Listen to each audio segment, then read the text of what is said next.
Welcome to Malleswari diaries. ఈరోజు నేను పెరుగు మొక్కజొన్న స్వీట్ కార్న్ బాయిల్ చేసుకున్నాను. పెరుగు రెసిపీ చూపిస్తాను. పే అల్లం, పచ్చిమిర్చి, జీలకర్ర మిక్సీ వేసానండి, ఉప్పు కలిపి. ఆ మిక్సీ వేసి ఈ గారెల పిండి మిక్సీ వేస్తే అలా వాటర్లో వేస్తే పైకి అలా తేలాలండి.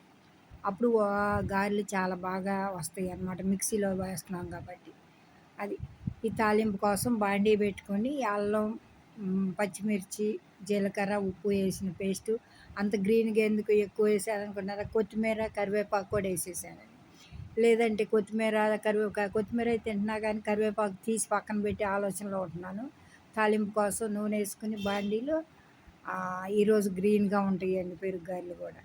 ఎందుకంటే కొత్తిమీర, కరివేపాకు కూడా మిక్సీ వేసేసాను కదా, ఏంటో ఇలా ఉందనుకున్నారు. అది రీజన్. ఇక తాలింపు కోసం అవి పెట్టేసేసి అల్లం, పచ్చిమిర్చి పేస్ట్ కూడా స్టవ్ ఆపేసి అల్లం, పచ్చిమిర్చి పేస్ట్ అది వేసేసాను అనమాట.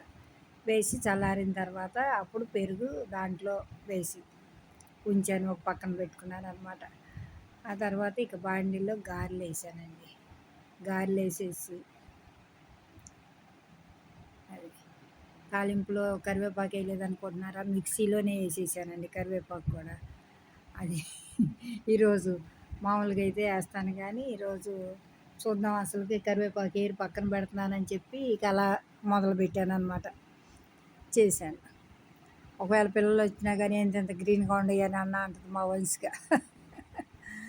అది మా జతువుకి అయితే పెరుగు అనే పదార్థాలు టచ్ చేయడనుకోండి. డాక్టర్ అయితే పెరుగు పెట్టండి అని చెప్పారంట మొన్న, జ్వరం కడుపులో నొప్పి వస్తుందని వెళ్తే. అయినా తిండి వాడేమో. ఎలాగోలా అలవాటు చేయాలండి ఈసారి వెళ్ళినప్పుడు. అది ఇలా గ్రీన్గా ఉందండి, పెరిగేసినా కూడా చూడండి, ఎల్లోయిష్ గ్రీన్గా ఉంది. సరే ఇక ఆ రకంగా ఆ తాలింపు పెట్టుకుని అక్కడ పెట్టుకున్నాను అనమాట. ఓ పక్కన బాండీలో గారెలు వేస్తున్నాను. గారెలు వేసి దాంట్లో పెరుగులో కలిపేసాను, తాలింపు వేసిన పెరుగులో కలిపాను అనమాట. ఈరోజు మొన్న ఇడ్లీకి వేసినప్పుడు కొంచెం ఫ్రిడ్జ్లో అలా ఉంచారండి, ఎక్కువ అవుతుందని. సరే అది ఈరోజు ఇలా చేశాను అనమాట. అది మీరు కూడా చూస్తారని వీడియో రూపంలో పెట్టి మీకు చూపిస్తున్నాను. కొంచెం దాంట్లో వేసి 4-5 విడిగా పాటించాను అనమాట. ఈరోజు మామూలు చేత్తో వేసాలండి, షేప్లెస్గా నేనే కదా అని చెప్పి, ఎవరన్నా వచ్చినా పెట్టచ్చు అని చెప్పి అలా ఉంచాను. ఈ వీడియో కనుక నచ్చితే లైక్ చేసి, షేర్ చేసి, సబ్స్క్రైబ్ చేయండి. ఓకే.